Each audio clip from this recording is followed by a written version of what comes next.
अरे वकील साहबा, आपको देख के तो जान में जान आ गई। देवन रॉस, काफ़ी अरसा हो गया।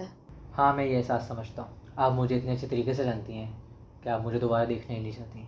कुछ ऐसा ही समझ लो। तुमने उनसे क्या कहा है?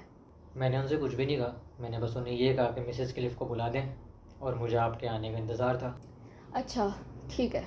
मसला क्या है? कोई मसला नहीं, सच बता रहा हूँ। तो क्या तुमने 6 बुजुर्ग औरतों को तंग नहीं किया और ना ही मजबूर किया है?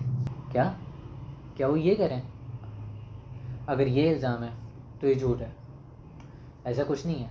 तो मुझे बताओ, हुआ क्या था? रिसेंटली मैं स्कॉच क्रिसेंट के रॉयल होटल की तरफ अक्सर जाया करता था, और ये रोड के दूसरी तरफ है। यहाँ खामोशी रहती है। दोपहर 2 बजे से शाम के 7 बजे तक यहाँ पे सुनसान सन्नाटा पड़ा रहता है। और तुम वहाँ क्या करते हो? पीता हूँ, सोचता हूँ, ज़्यादा सोचता रहता हूँ। लेकिन वहाँ होटल में उनके पीछे एक कमरा बना हुआ है जहाँ पे वो जुए की मशीनें वगैरह रखी हुई हैं। अक्सर मैं वहाँ जाता नहीं हूँ। मैं ज़्यादातर वहाँ पे अगर गया तो सिगरेट वगैरह पी लेता हूँ, लेकिन और वीकेंड पर उनकी तरफ से वो खाने का इंतज़ाम भी करके दे देते हैं। खाने का इंतज़ाम? चाय, कॉफ़ी, कुछ बिस्किट, इस तरह की चीज़ें थी, और मैं अपना शुगर लेवल भी ठीक करता रहता था।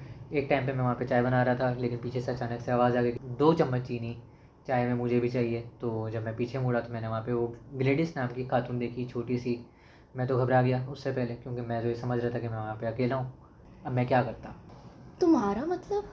क्या मैं ग्लेडिस के लिए चाय ना बनाता जब वो इतने अदब से मांग रही थी? मैं जब उनके लिए चाय बनाने लगा तो वो अपनी फैमिली के बारे में बताने लगी। उसमें उन्होंने बताया कि उनके अपने बेटे के बारे में, देन उनके मरहूम शौहर, और फिर पेंशन। और फिर जब मैं दोबारा उनके लिए चाय बनाने लगा तो उनके पोते की तस्वीरें देख रहा था। ये ग्लेडीज बावर्स है? सुने, ये मामला सॉर्ट करने का एक तरीका है, अगर आप ग्लेडिस से खुद बात कर लें। मैं ज़रूर करूँगी। सबको कॉल करें, क्योंकि मैं कसम खाकर कहता हूँ ऐसा कुछ नहीं है, सब झूठ है, गलत इल्ज़ाम है। कहाँ है वो तस्वीर? बेवन, मैं तुम्हें यहीं रोक देती हूँ। क्या तुमने ग्लेडीज बावर्स को पैसे देने के लिए तंग किया या मजबूर किया है? बिल्कुल नहीं। क्या तुमने ग्लेडीज बावर्स की किसी दोस्त को पैसे देने के लिए तंग किया है या मजबूर किया है? उन्होंने मुझे वो पैसे खुद दिए। पहले ग्लेडिस ने दे दिए, और उन्होंने ये बोला कि ये तुम्हारा इनाम है। पहले उन्होंने दे दिए, फिर कुछ टाइम बाद अगले हफ्ते वो अपनी कुछ 6 सहेलियों के साथ आ गई। मैं उनके लिए चाय बना रहा था, एक तरीके से मेज़बान बना हुआ था, जैसे एक रिसेप्शनिस्ट होता है। कस्टमर सर्विस की जो टिप थी, ये टिप थी असल में। लेकिन तुम तो रॉयल होटल में काम ही नहीं करते। नहीं, मैं 6 हफ्ते तक हर वीकेंड उनकी तरफ जाता था, उनके लिए चाय बनाता था, कॉफ़ी बनाता था, उनकी बातें सुनता था, उनकी फैमिली के बारे में, और देन उनके जो डॉक्टर के पास चक्कर लगे मैं वो सुनता था। अगर मैंने वो ना किया होता तो आज मैं यहाँ नहीं बैठा होता। क्योंकि मार्क ने शिकायत की। उसकी गलती नहीं है मिसेस क्लिफ, वो उनके साथ है ही नहीं, वो उसकी ज़िंदगी में मौजूद ही नहीं है। उसे अपने 6 बच्चे पालने हैं।